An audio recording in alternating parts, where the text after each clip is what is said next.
कहते तो हैं वो फोकस्ड हैं, वो कहते तो हैं कि हम डेडिकेट हैं, बट वो केवल दिखावे के लिए है।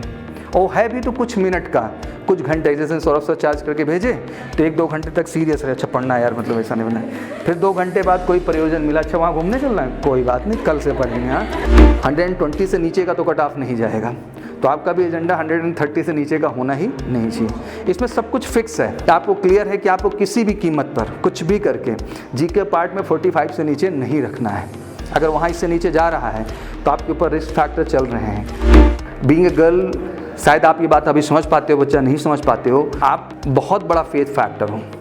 आपकी एक सफलता सब कुछ बदल सकती है, पूरा समाज बदल सकती है। सुनते सुनते आपके ब्रेन में मैप होती चली जाएंगी पूरी कहानियाँ, कैसे कैसे कब क्या हुआ पूरा मैप हुआ। फिर सेकंड राउंड शुरू होगा आपका।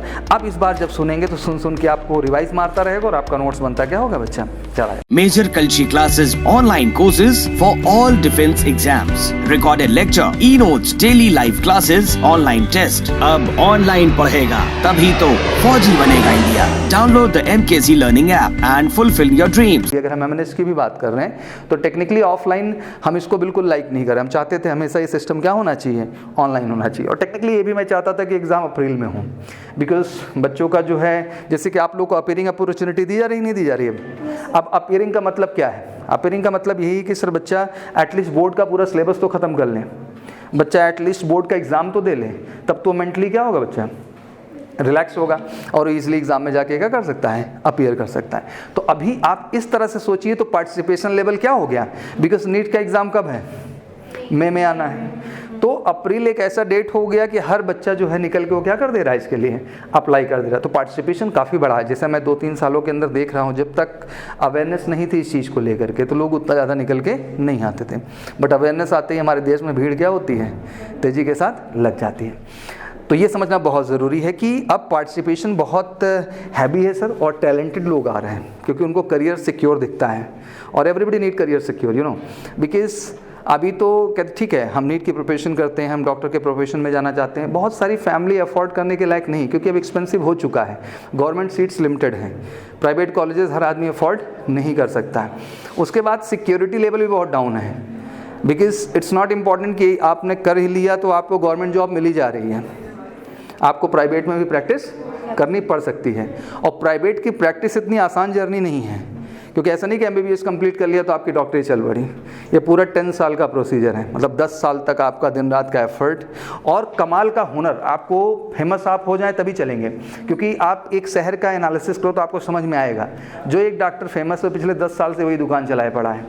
बाकी जो नए डॉक्टर्स आते हैं इतना आसान उनके ऊपर बिलीफ फैक्टर नहीं है। वैसे भी एक्सपीरियंस की जॉब है, इतना आसान भी नहीं कि एक दिन में आप क्या हो जाए, बच्चा परफेक्ट हो जाए। तो टेक्निकली पार्टिसिपेशन लेवल बढ़ा है, तो इसका मतलब ये है कि आप लोगों का भी फोकस लेवल बढ़ना चाहिए।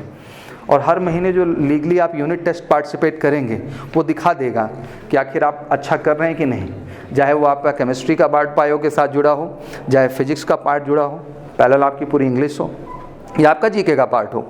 150 क्वेश्चन ही होंगे, 90 मिनट्स टाइम भी होगा, वही ऑनलाइन टेस्टिंग सिस्टम होगा, कहीं से कहीं तक कोई चेंज नहीं है। और पहले यूनिट पे जो आप परफॉर्म कर रहे हैं और जो आपका आउटपुट निकल के आ रहा है वो बहुत सारी सच्चाइयों को क्या कर रहा है, बयां कर रहा है। तो एग्जैक्टली अगर उतनी दूर से हम उठ के यहाँ तक आए हैं तो it's like a big responsibility, ये एक बड़ी जिम्मेदारी है। फौज के बच्चे जब हम लोग मेडिकल प्रारूप को देखते हैं तो बहुत खूबसूरत लगता है।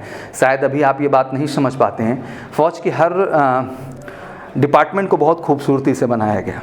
तो अगर हम फौज के मेडिकल की जब बात शुरू करते हैं तो आप मान के चल सकते हैं कि जितनी भी हमारी हॉस्पिटल है हर कैटेगरी की, चाहे हम बात करते हैं कमांड हॉस्पिटल्स की, चाहे हम RR हॉस्पिटल दिल्ली की बात करते हैं, चाहे हम 4 बेस हॉस्पिटल जो हमारी है, 6 कमांड हॉस्पिटल्स जो हमारी हैं हम उनकी बात करते हैं, या हमारी 90 जो MH हैं हमारे मिलिट्री हॉस्पिटल्स हैं, इनके अलावा आपका यूनिट है, एम्बुलेंस यूनिट है, MI रूम्स हैं। मतलब इट्स अ बिग रिस्पॉन्सिबिलिटी, इतना बड़ा चेन है। बिकॉज आप ऐसे विजुलाइज करो, किसी की फैमिली बैकग्राउंड फौज से है, इसमें किसी के फादर हैं, तो I think you practically know that, आप तो समझ ही रहे होंगे कि मेडिकल फैसिलिटी कितनी बड़ी चीज़ है वहाँ पे। और रिस्पॉन्सिबिलिटी कैसे, उसमें भी सबसे ज़्यादा MH की बात। उसके बाद एयरफोर्स की बात करें तो अराउंड आपके 12 एयरफोर्स के हॉस्पिटल्स हैं और 10 आपकी नेवी के हॉस्पिटल्स हैं। और जितने भी हमारे जो है बॉर्डर एरियाज़ पे हैं वहाँ पे तो सेटअप बना ही नहीं जा सकता, तो वहाँ सिंपल यूनिट डिज़ाइन की जाती है, टेंट में ही पूरा का पूरा क्या चलता है, वहाँ पे मेडिकल सिस्टम चलता है। फौज के मेडिकल विंग को जनरेट करने के लिए 3 विभाग स्ट्रांगली जनरेट किए गए। आई थिंक जब मैं इस चीज़ को देखता हूँ तो इतना खूबसूरत लगता है। किसी भी हॉस्पिटल को चलाने के लिए 3 लोगों की ज़रूरत होती है। उसमें सबसे पहली चीज़ क्या है, क्या होना ज़रूरी है? अच्छे डॉक्टर्स। क्या होना ज़रूरी है? और डॉक्टर्स पाने का फौज के पास केवल एक ही रिसोर्स है। क्या रिसोर्स है बच्चा? वो AF। हाँ बिल्कुल। तो आर्म फोर्स मेडिकल कॉलेज की ही बात करते हैं। कितना कॉलेज पूरे भारत में? 1 कॉलेज पुणे सिचुएटेड है। सीट्स कितनी बेटा? 145। कितनी सीट्स हैं? कुछ रिजर्व सीट हैं, कट पिट के 140 से ज़्यादा नहीं आता है। तो 145 सीट, इतनी सारी हॉस्पिटल, सब आप काउंट करो। अगर मैं MS से लेकर के, बेस हॉस्पिटल से लेके, कमांड हॉस्पिटल से लेके, RR हॉस्पिटल से लेकर के, MI रूम से लेकर के, यूनिट रूम से लेके, एम्बुलेंस यूनिट की बात करूँ, मैं जितने भी सेटअप की बात कर रहा हूँ मेडिकल की, कितनी हैवी रिक्वायरमेंट है और कैसे पूरा करना। अब डॉक्टर का जॉब तो कोई और नहीं कर देगा, वो डॉक्टर ही कर सकता है। तो बेसिकली FMC के थ्रू एक अच्छा, और आप कट ऑफ का क्राइटेरिया देख लें तो आपको ये टेक्निकली पता होना चाहिए कि जो परसेंटेज का क्राइटेरिया है, लाइक इसका तो ऐसा कोई डायरेक्ट जो है सेगमेंट है ना, उसमें भी नीट का आपका पार्टिसिपेशन होना ज़रूरी है। और नेट के स्कोर के आधार पे ही वो एग्ज़ाम आप जाके क्या करेंगे बच्चा।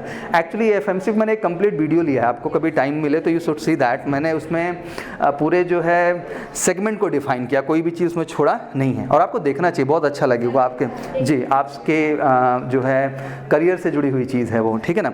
तो उसका वर्किंग स्ट्रक्चर बहुत खूबसूरत है, कैसे जर्नी है, इतनी लंबी की ट्रेनिंग कैसे है। 30 लाख का बॉन्ड होता है इन लोगों का, सबसे एक्सपेंसिव ट्रेनिंग प्रोग्राम कहा जाता है। अगर आप किसी भी तरह से मिसिंग करते हैं तो कोई सुनवाई नहीं है। तो बड़ी स्ट्रिक्ट, बड़ी प्लान, बहुत खूबसूरत कैंपस है। तो it's look like something 5 star hotel से भी बड़ा आप कह सकते हैं खूबसूरती इस कैंपस की है।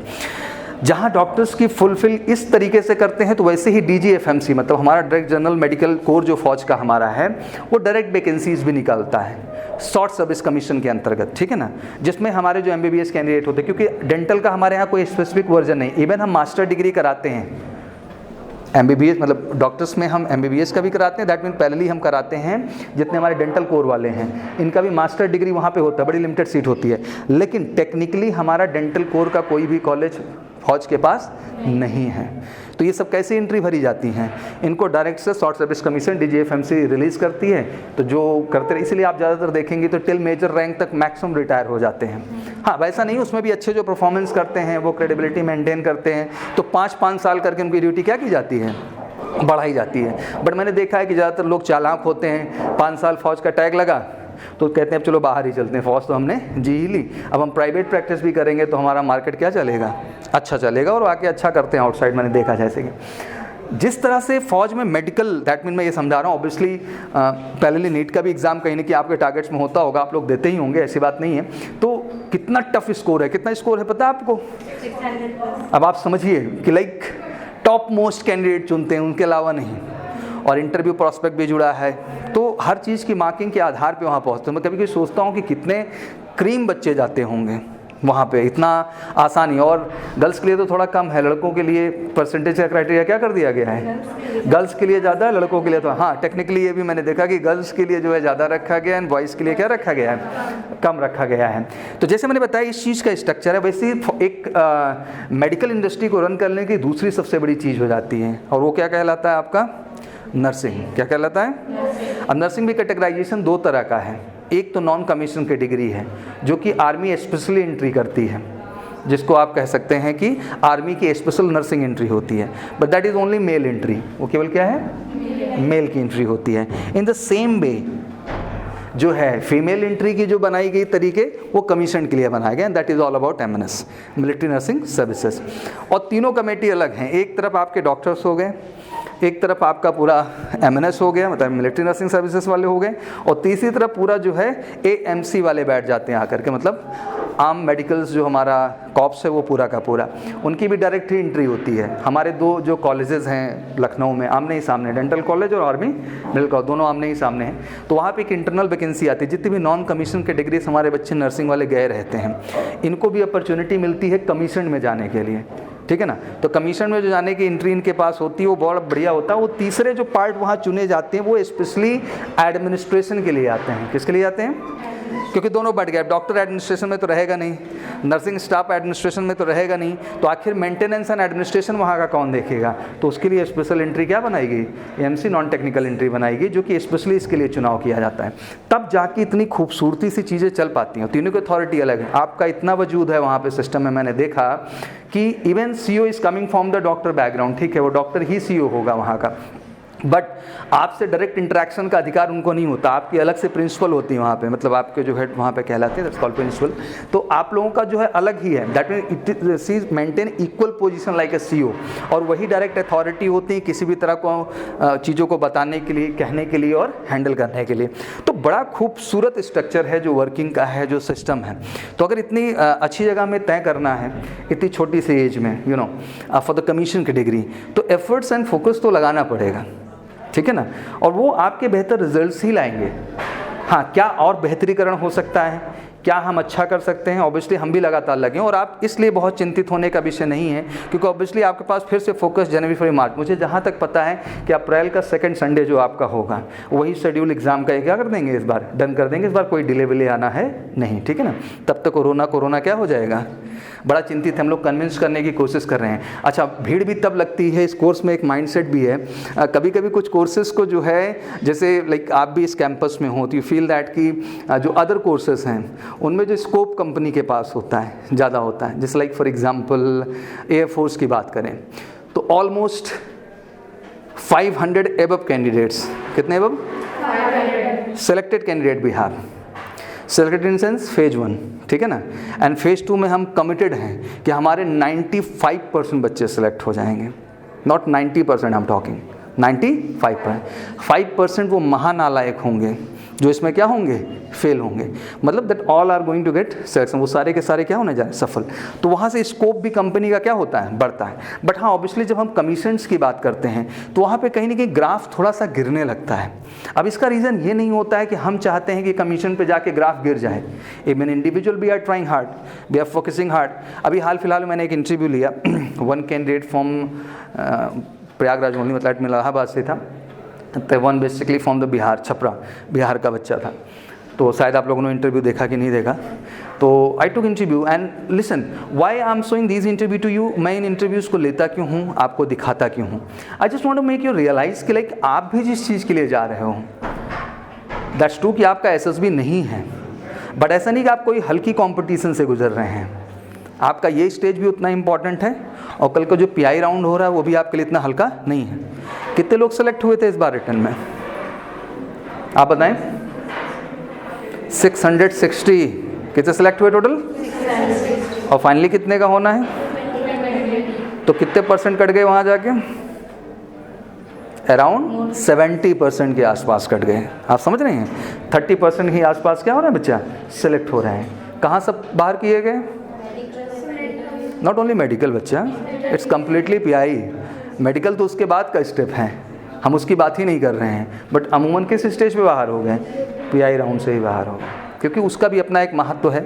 एक साइकोलॉजिकल टेस्ट है, ऑब्वियसली वहाँ पे बोर्ड मेंबर्स बैठे हैं, डीजीएफएमसी का हेड बैठता है, and will just see that personality के 3-4 लोगों का पूरा पैनल होता है। क्या होता है?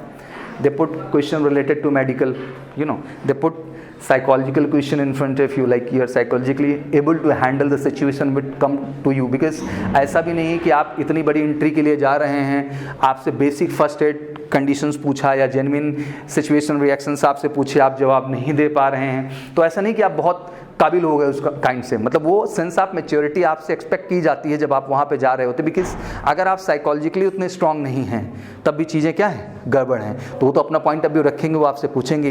Rest, personality, communication, every aspect, हर तरह के एस्पेक्ट पे आपको क्या किया जाता है, बच्चा वॉच किया जाता है, और वो सेंस ऑफ मैच्योरिटी वहाँ भी मांगी जाती है। इट्स ट्रू कि इट्स नॉट 5 डे जर्नी आप सर्विस सिलेक्शन बोर्ड, ये कोई एसएसबी इंटरव्यू के 5 डे की जर्नी नहीं है, बट डायरेक्टली इनडायरेक्टली वो भी आपके लिए बहुत मायने रखता है। और वो केवल कहने मात्र से आप नहीं परफेक्ट हो जाते हैं, उस हिसाब से अपनी पर्सनैलिटी को भी आपको क्या करना पड़ता है, एनहांस करना पड़ता है, ठीक है ना। तो इट्स राइट, मतलब it's like great opportunity from all the way. बस ज़रूरत है कि आप फोकस्ड हैं कि नहीं। कंपटीशन आई है, 120 से नीचे का तो कट ऑफ नहीं जाएगा, तो आपका भी एजेंडा 130 से नीचे का होना ही नहीं चाहिए। इसमें सब कुछ फिक्स है, इसमें सब कुछ फिक्स है। आपको क्लियर है कि आपको किसी भी कीमत पर कुछ भी करके जीके पार्ट में 45 से नीचे नहीं रखना है। अगर वहाँ इससे नीचे जा रहा है तो आपके ऊपर रिस्क फैक्टर चल रहे हैं। आपको ध्यान में रखना है कि आपको इंग्लिश में 45 से नीचे नहीं जाना, क्योंकि बहुत जेन्युइन पेपर है। ऐसा भी नहीं मैं कहूँगा कि बहुत टफ। अगर इतना स्कोर जा रहा है बच्चा तो पेपर क्या होगा, ईजी है। अब वो अलग बात है पढ़ाई नहीं तो that is a different thing, but paper क्या है, ईजी है और सब कुछ प्लान करके बना है। हाँ, थोड़ा टाइम प्रेशर है, हर चीज़ है, बट आई रियली सरप्राइज, मैं बहुत सरप्राइज फील करता हूँ। मैं कभी कभी इस बात को कहता भी हूँ कि UPSC conduct examination for NDA and for CDS and almost 3,50,000 student appear in this examination. 3.5 lakh के आसपास बच्चे बैठते हैं और यूपीएससी गिर के 30% पे आ जाती है। किस पे आ जाती है? तब भी 6,500-7 हज़ार निकालने में उसकी ऐसी की तैसी हो जाती है। बोले तो वो नहीं निकाल पाती। मतलब ऐसा लगता है कि भाई निचोड़ के 6-7 हज़ार लेके आए हैं and I am going to take on the next step, like अब उनको हम एसएसबी के लिए लेके आके बढ़ेंगे। और इधर आता हूँ तो बड़ा surprise, they have enough time, उनके पास टाइम भी क्या है, पर्याप्त है, like at least 1 minute for each question. उनके पास हर प्रश्न के लिए 1 मिनट है। और मैं लौट के आपके एग्जाम की तरफ आता हूँ। टाइम कितना है, क्वेश्चंस कितने हैं और स्कोर कहाँ जा रहा है कि सर ये तो अप टू 90% स्कोर चला जा रहा है। मतलब it's really like more talent I can see. मतलब इधर मेरे को ज़्यादा टैलेंट एंड ज़्यादा योग्य लोगों का समुदाय दिखाई देता है पूरी तरह से। तो इट्स वेरी वेरी इंटरेस्टिंग। तो बहुत ज़रूरी है कि आप बहुत फोकस्ड होकर चलें। हाँ, ये है कि बहुत बड़ा सिलेबस नहीं है, बहुत अजूबा सिलेबस नहीं है, बट कॉन्सेंट्रेशन बहुत हाई चाहिए आपकी। मतलब जितना आप पढ़ रहे हैं, जो भी पढ़ रहे हैं, पढ़ाई में भी 2 तरह की पढ़ाई होती है ना। एक सर आए, कोटा पूरा हुआ और हम गए, नहीं। It's a very serious time, like this attempt really matter a lot. ये अटेम्प्ट आपके लिए बहुत, चलो ठीक है इधर बीत गया, कोई बात नहीं, कोई बोलने वाला नहीं था, कोई समझे, कोई बात नहीं, कोरोना टाइम था, but upcoming April decide your life. आने वाला अप्रैल आपके जीवन का बहुत सारा निर्णय लेने वाला है। Being a boys I know will get lot of opportunity. लड़कों को परिवार, समाज सब तरफ से अलाउड है बहुत सारे मौके देने के लिए, ठीक है ना। वो एक्सपेक्टेड है कि हाँ उनको 2-3 चांस दिए जाएंगे, वो आराम करेंगे, रिलैक्स करेंगे। बट हमारा जो समाज है इसके हम माइंडसेट तो नहीं बदल सकते ना। तो उनके लिए ये समझिए कि अप्रैल के बाद वो सोचना स्टार्ट कर देते हैं कि अगले स्टेप पे क्या करना है। टेक्निकली सोचना गलत भी नहीं है, क्योंकि पूरा का पूरा 1 साल का बैकलॉग है। इन लोगों के साथ प्लस पॉइंट क्या हो जाता है, एनडीए फोर्स ये सबको साल में 2-2 बार मौके मिलते हैं। इनके पास तो कहानी अच्छी रहती है कि सर जो है अगला चांस तो लगा हुआ, अभी देखिए एग्ज़ाम खत्म किए, फेल हुए तो क्या हुआ, अगले वाले में हम क्या कर रहे हैं। फॉर एग्जांपल अभी 4 to 9 नवंबर एग्ज़ाम हुआ है फोर्स का, अब रिजल्ट आ गया 25 नवंबर के आसपास, अभी लगे हैं सब नेक्स्ट फेज के लिए। तो अब क्या है कि अब पेरेंट्स कैसे, अगला एग्ज़ाम मार्च में है मेरा, अब मैं फोकस हो गया हूँ, क्या हो गया हूँ। तो ऐसे इन लोगों का कट जाता मैं देखता हूँ, ठीक है ना। सफल भी होते हैं, ऐसा नहीं कि मैं इसको नेगेटिव ले रहा हूँ। जैसे एनडीए की ही बात कर लें, 6 सितंबर को एग्ज़ाम हुआ, रिजल्ट आ गया इनका नवंबर में ही, समझिए। अब इनका फिर से अप्रैल में एग्ज़ाम लगा हुआ है, तो पेरेंट्स भी सपोर्ट कर देते हैं कि चलो ठीक है यार, इसको तैयारी करने दो, 1-1.5 साल 2 साल लगते हैं, कोई बड़ी बात नहीं है। बट इधर कोई ऑप्शन नहीं है। इधर इस अप्रैल के बाद सीधा क्वेश्चन मार्क होगा आपके ऊपर। अब क्या मतलब बहुत सारे ऑप्शन हैं। अब बहुत सारे ऑप्शन में क्या आएगा निकल के, चलो किसी कॉलेज में क्या लेना है अब आपको, एडमिशन, रेगुलर क्लासरूम प्रोग्राम में जाना होगा। अच्छा, वो हम प्रोग्राम ज्वाइन भी कर लिए तो क्यों कर रहे हैं पता ही नहीं है। बट ये दुर्भाग्यपूर्ण तो है हमारे देश में कि गर्ल्स के लिए अपॉर्चुनिटीज़ क्या है बच्चा, बहुत कम है। और जिसके वजह से हमें क्या होता है कि क्लैरिटी नहीं होती हमें कहाँ जाना है। फिर हम बहुत सारे रास्तों में घूमने लगते हैं। हम पहले बैंक एसएससी रेलवे भी जाते हैं, फिर सिविल का भी फोकस आ जाता है। पहले नीट तो लोग दे ही रहे हैं, उसकी तो कोई बात ही नहीं उठती है। फिर बीएससी भी जेन्युइन बीएससी कर रहे हैं लोग, क्या कर रहे हैं, बीएससी नर्सिंग ही कर डाल रहे हैं बैठ करके पूरा का पूरा जाके किसी स्पेशल कॉलेज को ज्वाइन करके। तो मेरा यही कहना है कि this upcoming that 3 month is really very important for you. अगर आज से टेक्निकली मैं जोड़ूँ तो 3 महीने से ज़्यादा का समय नहीं है, और बड़ा स्ट्रॉन्ग फोकस लेके आप लोगों को चलना होगा, ठीक है ना। और हर महीने का जो यूनिट टेस्ट होगा, it's really matter a lot. ये जो रिजल्ट्स आएंगे ना, ये आपका सारा सच्चाई बता देगा मेरे को कि आखिर आपने मेहनत की है कि नहीं की है। I know what age and what time you have, ये थोड़ा सा कंसंट्रेशन कम करने वाला है, but you need to understand. अभी आपको ये समझना भी होगा, पैरेलली दोनों चीज़ें हैं। एक तरफ समझदारी है, एक तरफ दोनों तरह की समझदारी है कि आप इस टाइम को यूटिलाइज करने के मूड में हो या इसको क्या करने वाले हो। यूटिलाइज कर लिए भाई तो लाइफ चंगी है आगे की, मतलब everything is good good good good, नहीं तो फिर नथिंग गुड। फिर अलग तरह के जो है साइकोलॉजिकल प्रेशर से हमें क्या करना होगा बच्चा, गुजरना होगा। तो इस समय स्ट्रॉन्ग फोकस लगाइए। और मुझे लगता है कि बीइंग अ गर्ल आप मैच्योर हैं, समझदार हैं हर चीज़ को लेकर के कि कैसे आपको परिवार ने परमिशन दी है। इवन मेरे इतना चिल्लाने के बाद भी अभी लोग नहीं उठ रहे हैं। अभी जैसे ही जनवरी का फॉर्म आएगा फिर पूरा देश चलना क्या करेगा, स्टार्ट करेगा। जबकि मैंने ये कहा कि कम से कम 2 राउंड इन्हें दीजिए, दैट मीन 3 मंथ के 2 प्लान में भी ये प्रॉपर ढंग से फोकस कर ले जाएँ। एक बार तो नॉन सीरियस गुजर जाता है सर, ठीक है हो गया ऐसा, फिर आके सामने वाला झकझोरता है कि भाई देख अगला एग्ज़ाम लगा हुआ है और कर लोगे काम तो हो जाओगे, नहीं तो लाइफ ऐसी ही चलती रहेगी।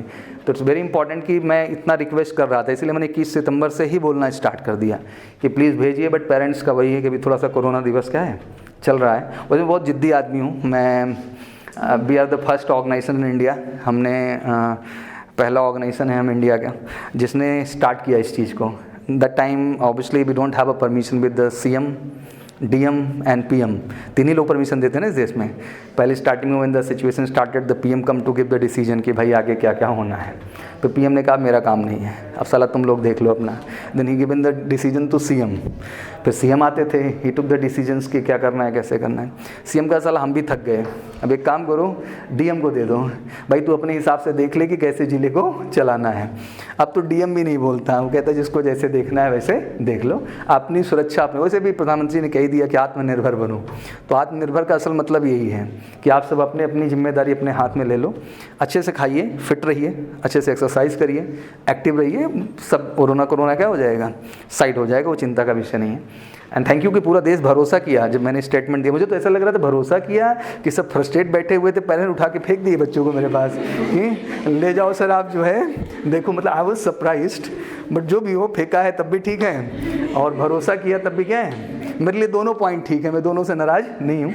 अल्टीमेट लोग आए तो, और एक्चुअली मैं भी फ्रस्ट्रेट ही था ना।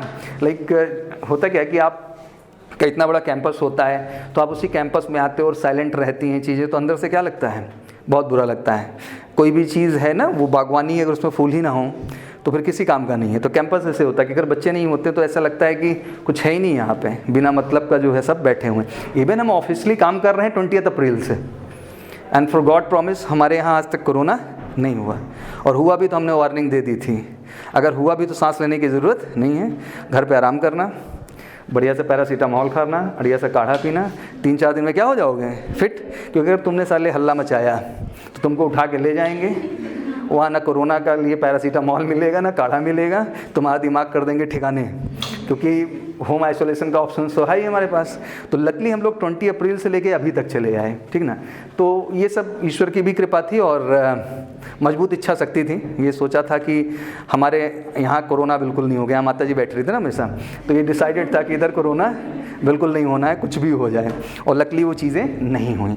तो अब अहम यही है कि अगर आपके पेरेंट्स ने परमिशन दी है और आप सब यहाँ तक आए हैं, तो हर महीने यूनिट टेस्ट को आपको बेहतर बनाना है प्रायोरिटीज़ के साथ, ठीक है ना।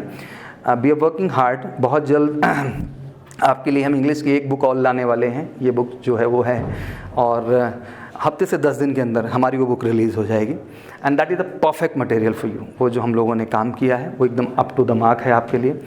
तो लकली वो बुक आप लोगों को दोबारा डिस्ट्रीब्यूट की जाएगी, उसमें कोई चार्जेस नहीं है, सेम टू सेम आपको डिस्ट्रीब्यूट, और ऐसा से आप कंसर्न करेंगे, आपको बताएंगे और बुक आपकी डिस्ट्रीब्यूट होगी। पहले इंटरेस्टिंग थोड़ा जीके पे भी हम लोगों ने काम किया है, अपग्रेड किया है, बिकॉज एक्चुअली ये सब जो अपग्रेडेड वर्जन होती हैं किताबों की, हमारे यहाँ मैक्स टू मैक्स जो है वो सितंबर तक रिलीज़ हो जाते थे, बट इस बार तो आप समझ ही सकते हैं हमें काम करने का मौका नहीं मिला। सितंबर तक रिलीज़ करने का भी एक रीज़न होता है, बिकॉज जब तक अप्रैल में एग्ज़ाम नहीं होगा आप अपग्रेडेड क्या देंगे, आप एग्ज़ाम देख के ही डिसाइड कर सकते हैं ना कुछ बनाना है काम का कि नहीं। तो एक जीके का भी मैटर आएगा आप लोगों का परफेक्ट, वो भी काम का है। And we are very focused for your general science matter also. अब ईश्वर सब चाहेंगे तो अगले 15 to 20 डेज़ में हम लोगों का पूरा प्लान है, बिल्कुल अपग्रेडेड और परफेक्ट बिना एरर का एकदम up to the mark material हम आपको देंगे, और शायद देश का ये पहला मटेरियल होगा इतना प्लान्ड और पूरा का पूरा। क्योंकि मैं ऑनेस्टली आपसे एक्सेप्ट करूं कि नोबडी इज़ परफेक्ट। लाइक आप पढ़ाई कर रहे हो तो कभी कभी ये मत सोचना कि आप एक ही बार में परफेक्ट हो जाते हो किसी चीज़। ज़िंदगी में बहुत सारी चीज़ें स्टेप बाय स्टेप आपको सिखाती हैं। तो बीइंग ऑर्गेनाइजेशन हम भी बहुत सीखे हैं। हमने तो एक्सपेरिमेंट में स्टार्ट कर दिया।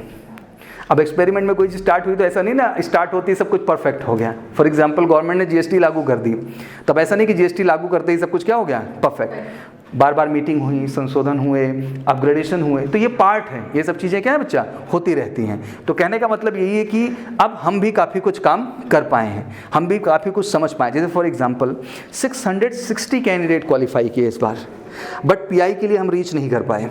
दैट मीन हम चाहते थे कि हमारे भी अराउंड 4 to 5 कैंडिडेट क्वालिफाई किए हैं इस बार टोटल। तो चलो उनको तो हमने ऑनलाइन, क्योंकि ऑप्शंस ही नहीं थे उस समय, बच्चे आ भी नहीं थे, बड़ा शॉर्ट नोटिस पीरियड है आप लोगों का। एयरफोर्स वगैरह एटलीस्ट 1 मंथ देंगे, बट हमारी कोशिश ये है कि आप लोगों को भी थोड़ा सा टाइम दिया जाए, क्योंकि वहाँ भी जाके बहुत बच्चे फेल हो रहे हैं, हम अच्छे ढंग से समझ रहे हैं, बट उनको टाइम ही नहीं मिला, हमारे कैंपस का हिस्सा ही नहीं बन पाए और हम उनको ट्रेंड ही नहीं कर पाए एग्जैक्टली जैसे हम उनको ट्रेंड करना चाहते थे। तो कहीं ना कहीं धीरे धीरे मुझे लगता है कि आगे चल के पीआई प्लेटफॉर्म पे भी हम बहुत कमाल करेंगे और बिल्कुल उनके लिए भी अपग्रेडेड पैनल बनाएंगे, उनको अपग्रेडेड ट्रेनिंग देंगे। और जैसे कि आपको बताऊं तो इस समय सबसे ज़्यादा हमारे साथ जो एमएनएस की प्रिपरेशन के लिए लोग जुड़े हुए हैं वो ऑनलाइन प्लेटफॉर्म से जुड़े हुए हैं। इवन सभी जुड़े हैं, बट यहाँ आने के बाद ऑनलाइन तो बंद ही कर दिया जाता है। एक साथ 2 चीज़ें लेके चलना संभव नहीं है, एक टाइम पे आप एक ही प्लेटफॉर्म यूटिलाइज़ कर सकते हैं।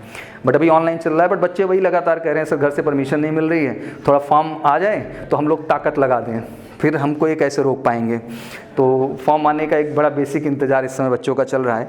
तो ऑनलाइन प्लेटफॉर्म पे लकीली हम लोगों ने भी एक नई चीज़ और डेवलप कर ली है जो अभी तक नहीं थी। जैसे 1 साइडेड इंटरेक्टिव सेशन था, लाइक जो है जो टीचर पढ़ा रहा है उसी को आप देख पा रहे हैं, आप केवल सिंबल के माध्यम से ही बता सकते हैं हम हैं, कमेंट के माध्यम से बता सकते हैं हम हैं। बट अभी कंपनी ने एक नए सिस्टम को ईजाद किया, ये जूम और माइक्रोसॉफ्ट ऑटो वाला सिस्टम नहीं है, प्लेटफॉर्म वही, लेकिन ऐप पे आते ही हमारे यहाँ एक सेगमेंट है इंटरेक्टिव सेशन का, उस पर जैसे ही हर बच्चा क्लिक करेगा वो क्लास में लाइव आ सकता है। दैट मीन टीचर भी अब उनको बैठ के देख सकता है।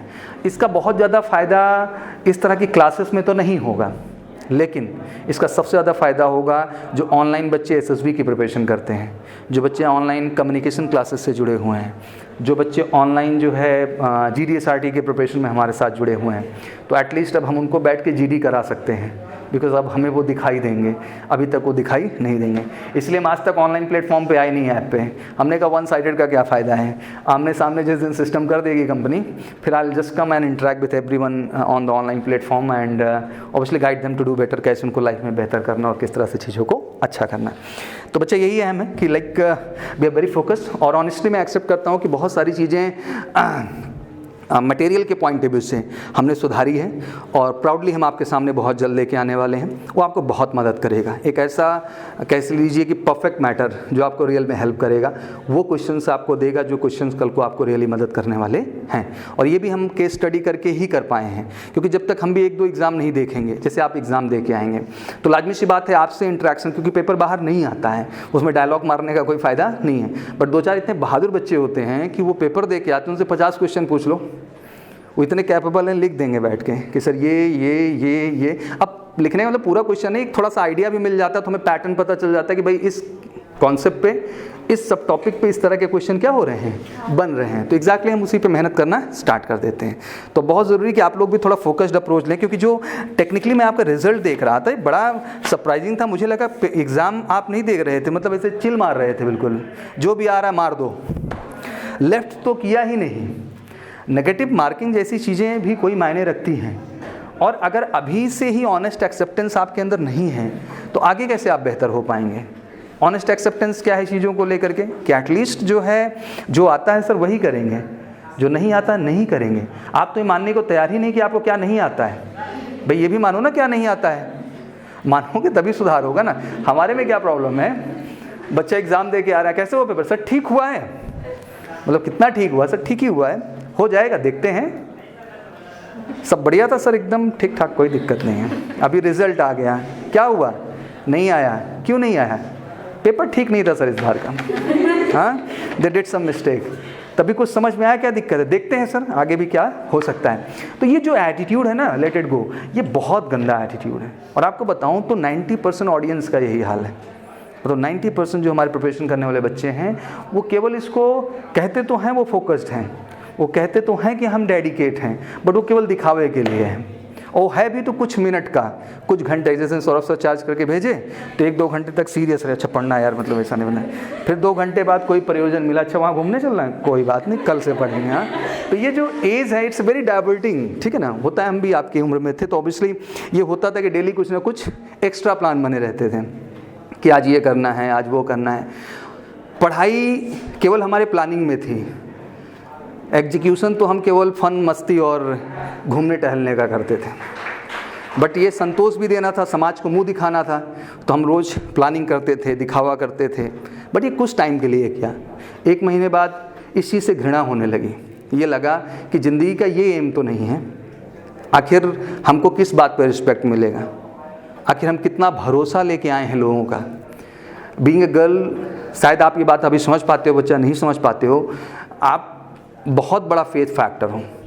आपकी एक सफलता सब कुछ बदल सकती है, पूरा समाज बदल सकती है। कितनी थॉट प्रोसेस, कितनी लड़कियों के लिए आप सोच नहीं सकते। कहते हो ना कि समाज में सर ये है, लोग ऐसा सोचते हैं, ऐसा इसीलिए सोचते हैं भाई कि आउटपुट नहीं मिल रहा है। आउटपुट लाइए ना, निकल के लीड करिए ना उस चीज़ को, तब ऑटोमेटिक समाज का माइंडसेट चेंज होना क्या होगा बच्चा, स्टार्ट होगा। ठीक है ना, ये हुआ। तो कहने का मतलब ये है कि थोड़ा सा बिग रिस्पॉन्सिबिलिटी है, पेपर को थोड़ा सीरियस लीजिए। मैं इंग्लिश जैसे सब्जेक्ट को देख रहा था, आई थिंक आपने ये इतना पढ़ा है और आप इसमें कंफर्टेबल हैं, everybody is from maximum from the convent background only. आप 22, 23, 19, 26, 32 क्वेश्चन गलत कर रहे हैं, ये मजाक चल रहा है? इट्स नॉट लाइक दैट ना, टेक इट लिटिल सीरियस। आखिर पढ़ा क्या और पढ़ाया क्या, दोनों प्रश्न बन रहा है। It's very important, take it serious, इसको थोड़ा सीरियस लिए। जी के पार्ट में भी वही हालात दिखाई दे रहे हैं। 19 सही कर रहे हैं तो 31 गलत कर दे रहे हैं, 15 सही कर रहे हैं 39 गलत कर दे रहे हैं। सर मतलब मजाक बना के रखा हुआ है, क्यों कर रहे हैं ऐसा?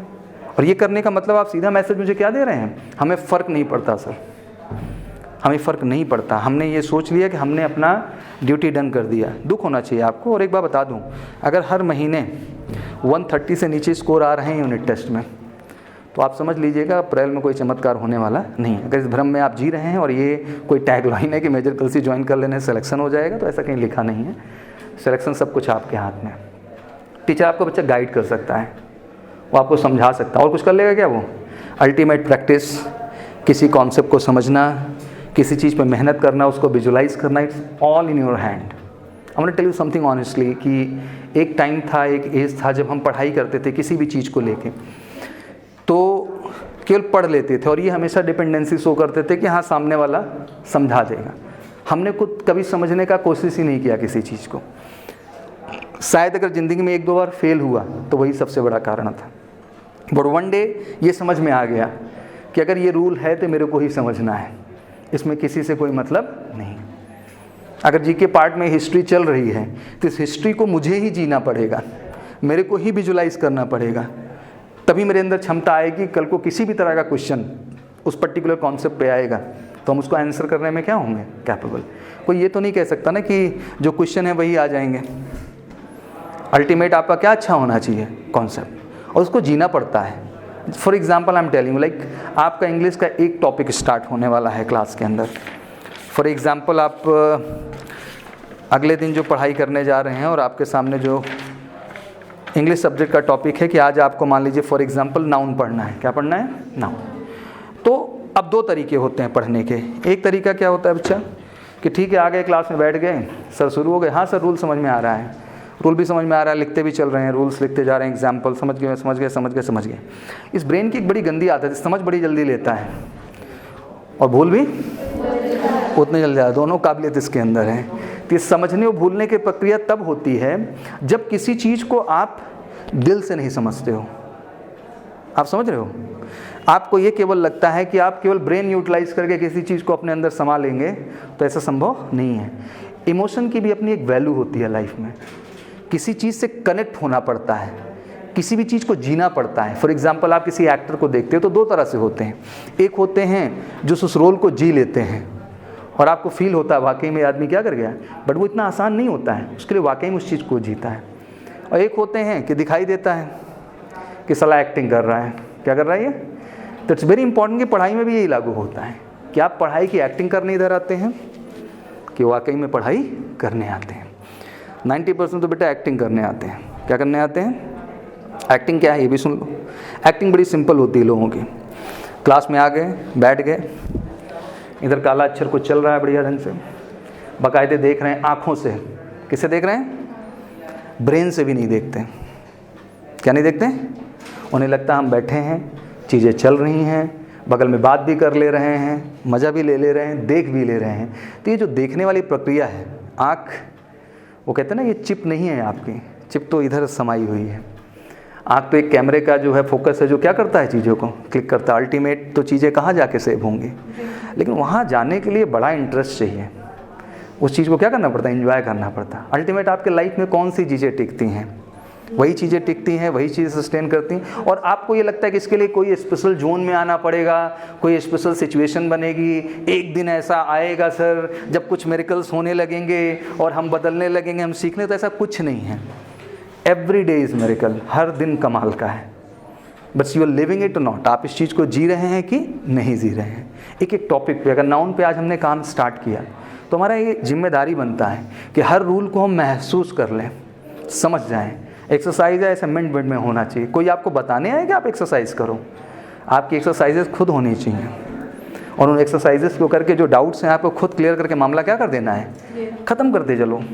दोबारा नाउन नहीं पढ़ना है, बस इसी एग्ज़ाम तक पढ़ लो। इसके बाद पढ़ेगा कोई ज़िंदगी में? पढ़ना हो तो बताओ मेरे को, या नाउन से ज़िंदगी चलने वाली हो? नहीं, इस कंपटीशन के लिए हम पढ़ रहे हैं। तो गिव योर 100%। आप सब अपना बच्चा क्या दीजिए इस समय, क्लास में आइए तो जागते हुए आइए, फॉर्मेलिटीज़ के लिए ना आइए। कितना कंफर्टेबल टाइम है, आप लोग आराम से 10 बजे तक सो रहे हैं, कोई दिक्कत का विषय नहीं है। सो रहे हैं, नहीं सो रहे हैं। हाँ, ये भी एक फैक्ट है साथ में सर, कि हम शाम को सुबह 10 बजे तक क्या कर रहे हैं सर, मत सोइए। ये भी क्या है, आपको कोई देख नहीं रहा है, इसका मतलब ये नहीं है कि हम हर रूल्स तोड़ दें। इंसान अपने वसूलों से होता है। कोई महान, कोई सफल, कोई प्रसिद्ध इस बात के लिए नहीं बन जाता है कि उसको कोई देख रहा होता, डंडा लेके बैठा होता, नहीं उठ 5 बजे तो। हाँ, उसके अंदर खुद का एक जिज्ञासा होता है, चलो 5 बजे नहीं उठ सकते हैं, बट हम 6 बजे उठ सकते हैं। उठ के हम सिंपल वॉक कर सकते हैं, हम योगा कर सकते हैं, मेडिटेशन कर सकते हैं। ये चीज़ें आपको बड़ा बनाएंगी ज़िंदगी में। फिर आप उठा के 2-3 घंटे प्लान बनाएं कि भाई 2 घंटे इस सब्जेक्ट पे, 2 घंटे इस सब्जेक्ट पे, 2 घंटे इस सब्जेक्ट पे मेरे को डेली क्या करना है, देना है। नहीं दे रहे हैं आप तो 2 घंटे दे भी गलत ही हो रहा है, फिर मतलब आप कुछ कर नहीं रहे। वो 2 घंटे फोकस्ड क्लास किया, ठीक है, 1-2 घंटे ज़िंदगी भी जीजिए, उसके लिए कोई ऐसा मनाही मेरी तरफ से नहीं है। बट करियर को लेते हुए डोंट डू द फॉर्मेलिटीज़ कि आप उधर बैठे हो, इधर बोर्ड पे कुछ चल रहा है सर, बढ़िया चल रहा है सर, कुछ भी अंदर नहीं जाने देंगे सर, कुछ भी हो जाए। और इतनी बढ़िया एक्टिंग कि सामने वाला जज भी नहीं कर पाएगा, ये अंदर ले रहा है, केवल देख रहा है चीज़ों को। तो यही है, नहीं सर ये चीज़ हम अंदर नहीं लेंगे। इतना सारा मूवीज़ हमारे अंदर भरा हुआ है सर इस समय, इतना सारा जो है कहानियाँ मेरे दिल में, दिमाग में है सर, इतने सारे प्लान है ना सर कि अभी ये छोड़ दो, अभी ये बाद में ले लेंगे। हाँ, तो एक्चुअली यही परमानेंट रखो आप दिमाग में, इसी को इंटरेस्ट के साथ करिए। Everyday once you come in the classroom, आप में कमाल की पॉजिटिविटी हो, आपको मज़ा आए, आप क्लास को जिए, तब तो समझ लो कुछ सही हो रहा है। अगर ऐसा नहीं हो रहा है बच्चा, तो क्या हो रहा है, गलत हो रहा है। ठीक है ना? तो बड़ा टास्क है आपके सामने, और अप्रैल बहुत कुछ डिसाइड करेगा आपकी ज़िंदगी का, क्योंकि ऑलरेडी 1 साल जा चुका है। अब ये साल फैमिली की तरफ से फाइनल ईयर रह गया है, इसके बाद कहीं ना कहीं क्या कर देंगे, शायद ये लाइफ नहीं मिलेगी। ठीक है ना, जो आप आज जी रहे हैं। तो इट्स वेरी इंपॉर्टेंट कि अपना बेस्ट दीजिए और आने वाले एग्ज़ाम में कमाल करिए। पर्याप्त समय, ये भी कोई हड़बड़ाने की बात नहीं कि आपके पास टाइम नहीं है, बहुत बड़ा तोप सिलेबस नहीं है, मैं भी देख रहा हूँ क्या है, बस ज़रूरत है कि आप उसको जी गए सर। आपकी टेंशन नहीं सर, चले तो 150 मार्क के आएँ, चले तो 150 मार्क दें सर, वो आपके अंदर गट्स होना चाहिए, तब जा कर के स्कोर सही आता है और फाइनली सफलता सुनाई देती है। ठीक है ना? और वो सब चीज़ें जो बोलता हूँ पर्सनालिटी ट्रेट से रिलेटेड, वो इसलिए नहीं बोलता हूँ, वो एकेडमिक एक्सीलेंसी में ही आपको मदद करेगी। इवन आपके व्यक्तित्व निर्माण में भी बच्चा उसका क्या होगा, अहम योगदान होगा।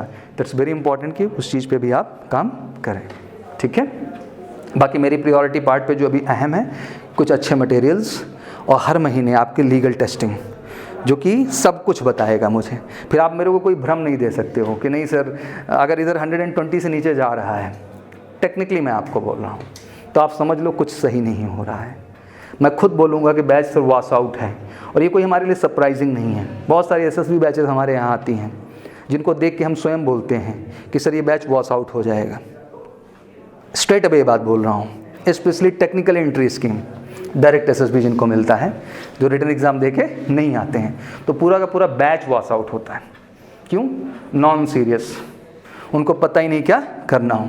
लेकिन सोचो, भले ये नॉन कमीशन की इंटरव्यू है जो 500 कैंडिडेट्स हैं एयरफोर्स वाले, बट इनके अंदर का जब झील देखता हूँ ना मैं, 10% इसमें भी नालायक है, बट 90% का जब झील देखता हूँ मैं, तो मुझे लगता है कि देखो हैं यार इस कैटेगरी के बच्चे, लेकिन इतना फोकस्ड हैं, इतना फोकस्ड हैं, इनको बताना नहीं पड़ता तुम ये करो वो करो। Early morning 5:30 they report in the campus, और 100%, मतलब कहना नहीं पड़ता है कि हाँ एक आध एब्सेंट हो तो बहुत बड़ी बात है। 5:30 पे सोच लीजिए, और 5 साढ़े 5 बजे आते हैं तो 12:30 1 बजे तक रगड़ा होता है इनका, बिना खाए पिए नाश्ता किए बेचारे जो है क्या किए रहते हैं।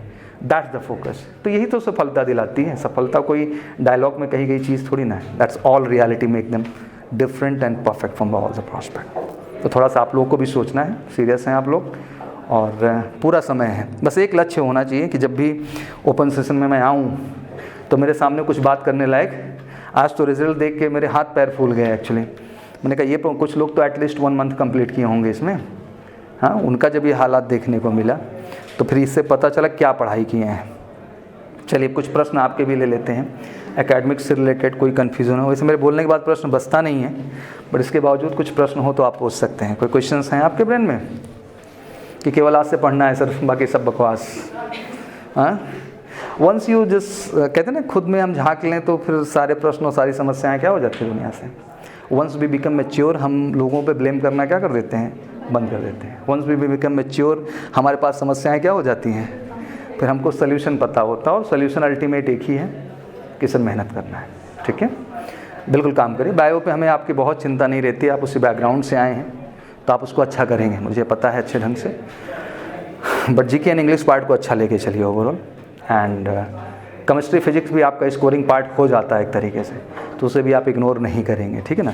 और मेरा ये भी समझाना है पहले कि हर चीज़ को इक्वल वेटेज दीजिएगा। कुछ लोग वेटेज ही नहीं देते हैं कि सर हमें नहीं मतलब है, ठीक है जान दो, तो जान दो वाला कॉन्सेप्ट नहीं है। इस महीने आई थिंक आप लोगों का फिजिक्स चल रहा होगा ना, दिसंबर तक ये रहेगा बच्चा, उसके बाद फिर जनवरी से प्रॉपर बढ़ जाएगा। दैट मीन प्रॉपर ढंग से आपका एक्चुअली आपका ये दिसंबर तक कंप्लीट भी हो जाएगा। फिर आप तो रिपीट करेंगे पूरा सिलेबस, जहाँ तक मैं देख पा रहा हूँ। ये अच्छी बात है, शायद अगले में मुझे 120 के ऊपर मिलने लगे परफॉर्मेंस, ऐसा आशा कर सकते हैं जी। That's good. सब कुछ करो अच्छा लगता है, बट ये भी अच्छा हो तब तो अच्छा लगता है, नहीं तो सारा मोटिवेशन हमारे अंदर का भी क्या होता है, डायलॉग से काम चलेगा क्या। इधर हम आके डायलॉग मारे, इधर आप आके डायलॉग मारे, तो it's like a senseless object.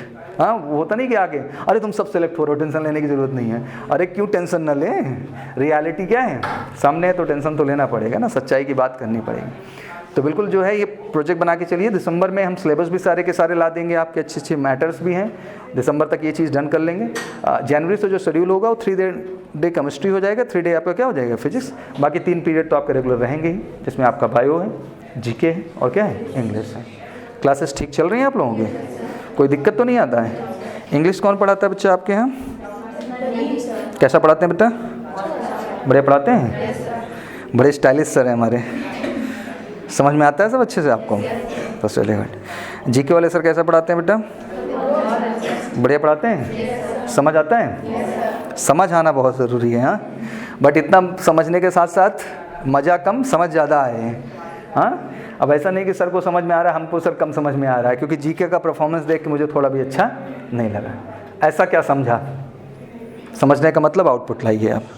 अभी आपका फिजिक्स कौन पढ़ा रहा है बच्चा,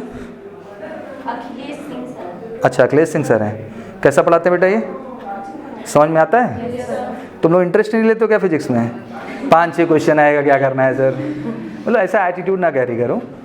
अगर वो भी तो कुछ रोल है, पढ़ ही लो भाई, नुकसान नहीं हो जाएगा। वो सच है तुम्हें एमएनएस के लिए पढ़ा रहे हैं, but is a teacher for the IT standard, you know. वो टीचर को ऐसे हल्के तो लाए नहीं जाते हैं कि उनको जो है वो 12th वाले टीचर चले आए पढ़ाने, यू नो।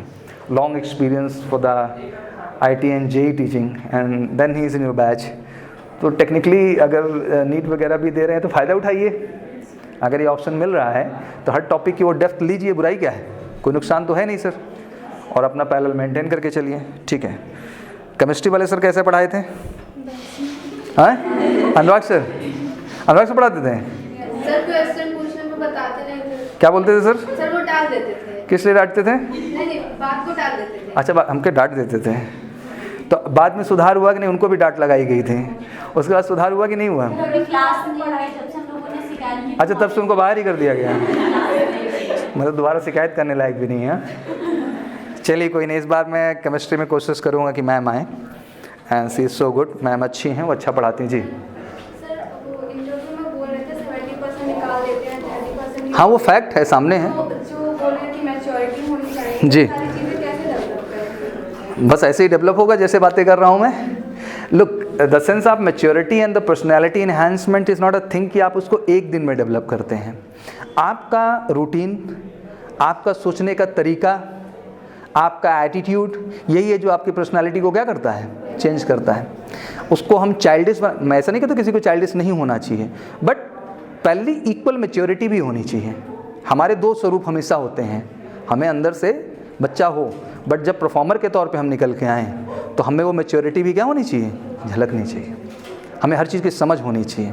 तो ये एक क्रमिक प्रोसेस है, ठीक है ना। इसमें हर चीज़ पे काम करना होगा, अपनी कम्युनिकेशन अच्छी करनी होगी आप लोगों को, ज़्यादा से ज़्यादा एक्टिविटीज़ में पार्टिसिपेट करना होगा। Once you are participating for the GD on a particular topic, तो that's not just a GD, it's all about your personality. GD केवल GD नहीं है, इट्स रियलाइजेस कि आप में इनिशिएटिव लेने की क्षमता है कि नहीं है।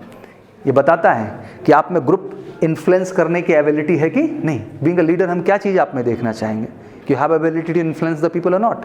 आप में लोगों को इन्फ्लुएंस करने की क्षमता है कि नहीं है।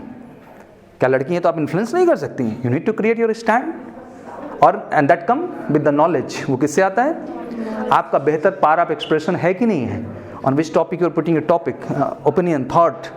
तो I think it should be confident enough, वो लगना चाहिए कि ये सामने से निकल के आ रहा है, क्या कॉन्सेप्ट है, क्या क्लैरिटी है। यही आपका सेंस ऑफ मैच्योरिटी है। वही बताता है आप में इफेक्टिव इंटेलिजेंस है कि नहीं है। वही बताता है किसी चीज़ को लेके आप में रीजनिंग एबिलिटी है कि नहीं है। वही बताता है कि आपके अंदर कॉन्फिडेंस है कि नहीं है। तो एक सिंपल एक्टिविटी कितना कुछ डिफाइन कर सकती है। तो that not just communication class, that is not only learning spoken English, it's all about enhancing your personality ultimate. इन तरह के एक्टिविटीज़ में पार्टिसिपेट करके और करना चाहिए। Once you giving the presentation on the stage, it's not just a presentation, ये आपकी ओवरऑल पर्सनैलिटी को दर्शाता है। और इतना आसान काम तो ये है नहीं, ये करते करते ही होगा।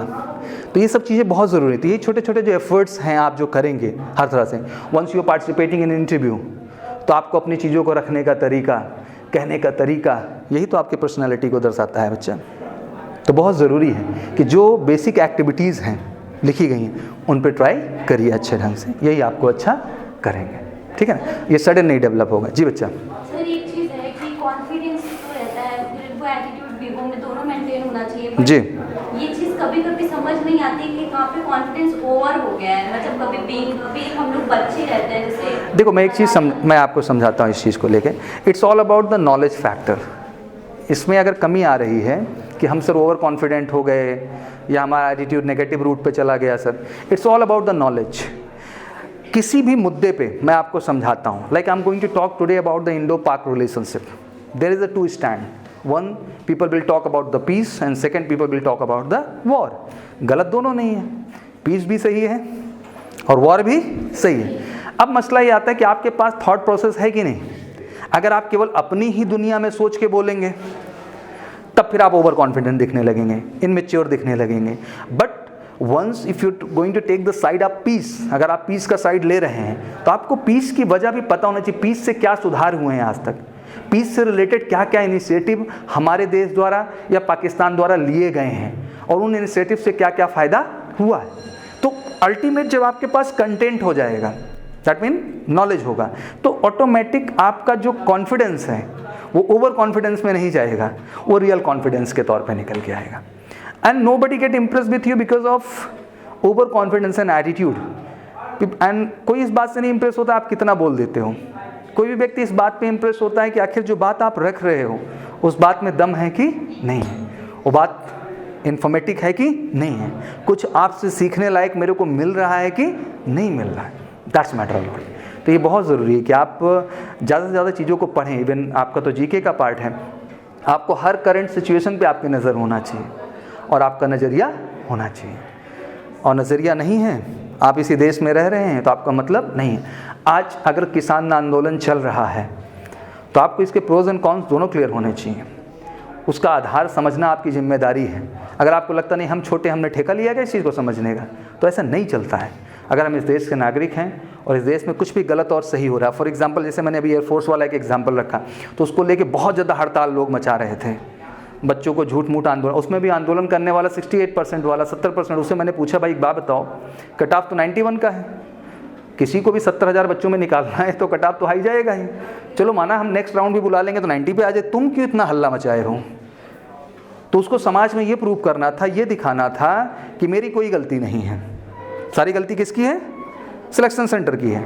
बट असल में ना उसकी गलती है, तुम खाम खा एक डिफेंसिव गेम खेल रहे हो अपने आप को समाज में अच्छा प्रूव करने के लिए, माँ बाप के सामने जस्टिफाई करने के लिए, जो कि ना तुम्हारे लिए अच्छा है ना तुम्हारे परिवार के लिए अच्छा है, टेक्निकली तुम दोनों के लिए ही नहीं अच्छा है, बाकी और किसको क्या फ़र्क पड़ने वाला है इस बात से।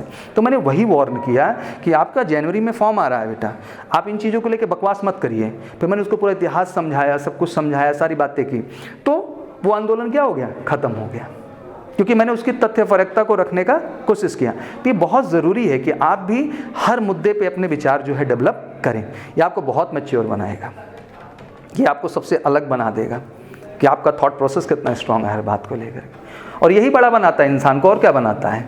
आप कहीं बैठ करके फिजिक्स की बात थोड़ी करते हैं कि फिजिक्स की बात करके आप अपनी मैच्योरिटी प्रूव करेंगे। हाँ, वो that is the academic standard which shows your personality, but parallelly हमें सर अपने जो है नॉलेज फैक्टर को भी इन्हेंस करना है हर मुद्दे पे, हर चीज़ पे। उस पर अच्छा डिबेट करना चाहिए, जीडी करना चाहिए, दूसरों को भी सुनना चाहिए, अपनी भी सुनाना चाहिए। That's all about personality. यही सब कुछ क्या है? पर्सनैलिटी है। तो पढ़िए, कॉन्फिडेंट रहिए और खुद को अच्छे ढंग से लेकर चलने का प्रयास करिए। क्लियर? सर जी बच्चा। करंट में जो अभी जैसे हो रहा है वो सब इम्प्रूव करने के लिए क्या करना चाहिए?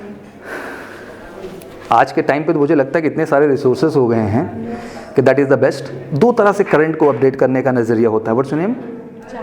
चांदनी। दो तरीके के जो है चांदनी हमारे पास ऑप्शंस हैं अपने करंट को अपडेट करने का। एक होता है करंट जो हम केवल डेवलप कर रहे हैं अपने कंपटीशन ओरिएंटेड, तो उसके लिए तो हर महीने करंट की मैगजीन आती है, बढ़िया से उसको ले करके करते जाओ, आपका जो एकेडमिक्स है वो तो ओके हो जाएगा, तैयार। लेकिन अब आप समझते हैं कि नहीं सर इतने से हम रुकने वाले नहीं, हमें एग्जैक्टली जो है अगर ये मुद्दे का ये जवाब आ रहा है तो हमें जानना है कि मुद्दा ही क्या है।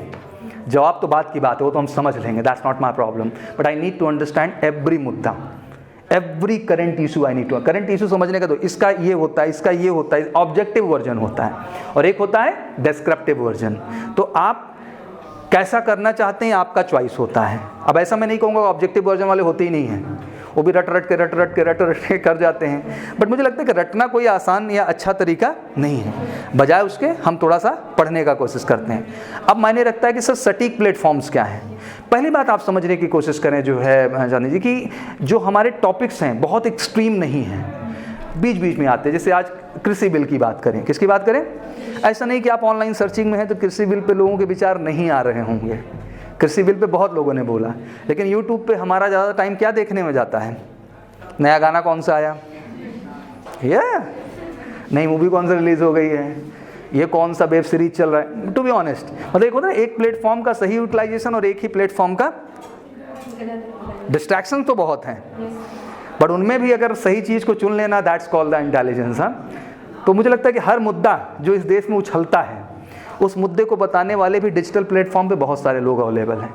मैं पर्टिकुलर नहीं कहूँगा कि मेजर कलसी का ही प्लेटफॉर्म अवेलेबल है, बहुत योग्य लोग हैं, बहुत शोधिष्ट लोग हैं, क्योंकि हमारा काम उतना शोधिष्ट वाला है नहीं है एक्चुअली, हम तो केवल ऑब्जेक्टिव रहते हैं। क्या रहते हैं?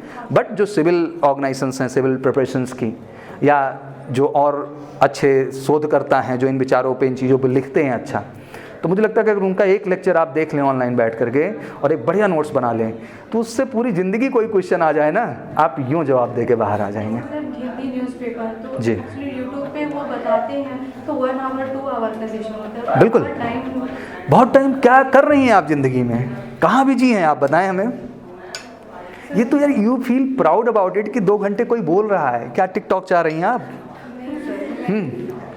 मतलब वी आर धुर विरोधी अब दैट कि आखिर 15 सेकंड में कौन सा कंटेंट लाए हम लोग। हाँ, कभी कभी when I put the videos, जब मैं वीडियोस रखता हूँ तो बच्चे कहते सर बहुत लंबा हो गया, थोड़ा इसको छोटा करिए, तो मुझे अंदर से हंसी आती है कि भाई मैंने बड़ा छोटा नहीं कर रखा है, मुझे जो बोलना था मैं पूरा बोलकर आया हूँ। अब वो बड़ा हुआ कि छोटा हुआ मुझे तो ये भी नहीं याद है, बस एक बार फ्लो में चल गया तो चल गया। तो लोगों की इसीलिए डिजिटल प्लेटफॉर्म की चॉइसेस चेंज होती जा रही हैं। टिकटॉक आना क्या है इस देश में, कुछ लोग तो कल को चाहेंगे कि बस ऐसे आँख के सामने आए, क्लियर हटो, 2 सेकंड भी हम नहीं देंगे आपको, हाँ काम हो गया, हम एक्स्ट्रा इंटेलिजेंट हो रहे हैं। एक्चुअली हम इंटेलिजेंट नहीं हो रहे, हम बेवकूफ़ हो रहे हैं। आज न्यूज़पेपर में भी हम क्या पढ़ते हैं पता आपको? क्लियर है? हमें इंटरेस्ट ही नहीं है सर डीप में जाने का, मतलब उसमें रखा क्या है, और उतने में हम ज्ञानी भी बन जाते हैं। जो बच्चा कह रहा था ओवर कॉन्फिडेंस, यही है कि 2 लाइन पता है और उसी से पूरे समाज को डीलना है। हाँ, उसमें ईगो फैक्टर हावी होता है, इनमेच्योरिटी हाईलाइट होने लगती है, एग्रेशन नज़र आने लगता है, तो वही रीज़न होता है और कोई रीज़न नहीं होता है। मतलब सब्जेक्ट के साथ करंट अफेयर हो गया और जो न्यूज़, आप ये समझने की कोशिश करिए, आप देखिए मैम, आप ये समझने की कोशिश करें कि इतने ज़्यादा मुद्दे भी नहीं हैं, हफ्ते में 1-8 मुद्दे आते हैं। सेंसिबल कितने मुद्दे आते हैं? तो एक मुद्दे के लिए अगर 2-3 घंटे भी नहीं निकाल सकते, आप पार्ट में निकाल दीजिए। देखिए एक वेब सीरीज आप कितने दिन में ख़त्म करते हैं? 1 दिन में 7 घंटे, और जब तक ख़त्म नहीं हो जाता आप पानी भी नहीं पीते हैं। आज का ये मेरा मिशन है कि आज इस सीरीज़ को क्या करना है। नहीं, दैट्स गुड। हमने भी नहीं देखा था बट हमने भी देखा, तो ट्राई इट। तो मेरा भी पानी प्यास सब गायब हो गया है, और जब तक मैंने नहीं ख़त्म कर दिया उसको तब तक मैं किसी से बात नहीं कर रहा था। तो आई फील दैट यार व्हाट एडिक्शन। हाँ, और वहीं कंटेंट की चीज़, अरे पका रहा है थोड़ा आगे बढ़। हाँ, तो ये चीज़ थोड़ी सी हो चुकी है कि हम हर चीज़ में एंटरटेनमेंट तलाशने लगे हैं। मुझे लगे चीज़ों में एंटरटेनमेंट नहीं, चीज़ों में ज्ञान तलाशने की ज़रूरत है हमें। जिस दिन वो हम तलाशने लगेंगे मज़ा आएगा। तो 2-3 घंटे निकालिए, एक दिन में मत कंप्लीट कर लीजिए, मैं नहीं कह रहा हूँ, आप डेली 1 घंटा तो रखिए कम से कम। 1 घंटा 7 घंटे में तो आप जितने मुद्दे हैं सब और बहुत मैच्योर हो जाएंगे। अभी मैं देख रहा था कृषि विधेयक पे बहुत अच्छे लोग निकल के आते हैं, बोल रहे हैं, जिसमें एक दृष्टि वाले हैं विकास दिव्य कीर्ति जी, बहुत अच्छा बोलते हैं, बहुत अच्छा थॉट प्रोसेस है। और दिव्य कीर्ति तो जो है अच्छा कंटेंट रखते हैं, क्रेडिबल इंसान हैं, और किसी भी मुद्दे पे वो आते हैं। क्योंकि अब मेरा वो जोन नहीं रहा, I will change the route, I came in the different prospect, I came in motivation. तो अब उन क्षेत्र में जाना मेरे बस का नहीं है, और वो सिविल के हैं तो उनके लिए वो अच्छा होता है। तो अच्छा बोलते हैं, तो जो चीज़ अच्छी होती है उसको कहना भी क्या लगता है हमेशा। तो टाइम दीजिए, देखिए, आपको बहुत मज़ा आने लगेगा। फिर हर मुद्दे पे आप बहुत बड़े हो जाएंगे कम उम्र में, ऐसा लगेगा कि सर हम सब समझते हैं, फालतू पागल करने का कोई ज़रूरत नहीं। दुनिया की बहुत सारी सच्चाइयाँ आपके सामने निकल के क्या होती हैं, आ जाती हैं। और ऐसे ही क्रमशः कई सारे मुद्दे रहे हैं। आप बैक में चलते चले जाइए, करंट सेक्शन खोल लीजिए वीडियो का, और बहुत अच्छा रिसोर्स है। अब ये जो ब्लॉग पढ़ रहे हैं, ठीक है ब्लॉग भी पढ़िए, मेरा उससे एतराज़ नहीं, बट मुझे लगता है कि वीडियो में इतनी अच्छी चीज़ें आ गई हैं कि आप बस देखते जाइए, मस्त नोट्स बनाते जाइए, इतना बढ़िया तैयार हो जाएगा। और एक फिल्म की तरह वो चलती है। कोई 3 घंटे का वीडियो बनाता है तो जान लो जान लगा देता है अपनी। वो जानता है कि भाई अगर इसमें कंटेंट नहीं होगा, सामने वाला मेरे को क्या कर जाएगा, कट कर देगा 1 सेकंड के अंदर, स्किप कर देगा, मेरे को देखेगा ही नहीं वो। तो आप समझ लो अपना बेस्ट दे देते हैं उसके अंदर, और उससे आपने सुन के अगर नोट्स बना लिया, हाँ, but it's need lot of concentration. मतलब ये मैडनेस वाला गेम है, मतलब फिर आप दाएं बाएं और कुछ देख नहीं सकते हैं, फिर उसी पे आपका फोकस रहे। क्योंकि 2 ऑब्जेक्ट आपके साथ होते हैं, विचार सुनते हैं। एक बार तो पूरा वीडियो सुन लेना पड़ेगा, सुनते सुनते आपके ब्रेन में मैप होती चली जाएंगी पूरी कहानियाँ, कैसे कैसे कब क्या हुआ पूरा मैप हुआ। फिर सेकंड राउंड शुरू होगा आपका। अब इस बार जब सुनेंगे तो सुन सुन के आपको रिवाइज मारता रहेगा, और आपका नोट्स बनता क्या होगा बच्चा, चला जाएगा। न्यूज़ पे 1 घंटे का रहता है, नोट्स बनाते फिर 2.5 घंटे 2 घंटे लगेंगे। हाँ, लगेगा टाइम, तभी तो आप मास्टर बनेंगे। Do you think it's easy? तो फिर हर आदमी जो स्टार ना हो जाए। हाँ, everybody want to become successful, but कितने आप बताइए? 0.1%। तो यही सच्चाई है कि लोग चाहते तो हैं टॉप पे पहुंचना, और एफर्ट कैसा होना चाहिए, टाइम पास। तो फिर ऐसे नहीं चलेगा, you need to give time. और एक बार जहां आपने टाइम दिया ना कंस्ट्रक्टिव थॉट प्रोसेस या इन चीज़ों को लर्न करने के लिए, यू विल स्टार्ट एंजॉयिंग, आपको मज़ा आने लगेगा, आपको लगेगा सर ये कमाल है, ठीक है ना। और सब्जेक्ट पढ़ने के लिए बिल्कुल नहीं कह रहा हूँ ऑनलाइन, सब्जेक्ट ऑफलाइन बने रहिए। इसमें मेरा तनिक भी सुझाव नहीं, ठीक है हम ऑनलाइन प्लेटफॉर्म पे चल रहे हैं, दैट्स ओके, बट मुझे पता है उसकी सच्चाई कितनी है। कल का पता नहीं है, आज का पता नहीं है, रैंडम चले जा रहा है, ठीक है चल रहा है, कोई बात नहीं, हो रहा है, कोई इंटरेक्शन है, ना पूछ सकते हैं ना कुछ कर सकते हैं, बस चल रहा है सर, वो भी टाइम पास की तरह। तो डोंट डू दैट, वो चीज़ नहीं। ऑफलाइन पे पूरा एकेडमिक्स फोकस करिए और चीज़ों को अच्छा करिए, ठीक है ना।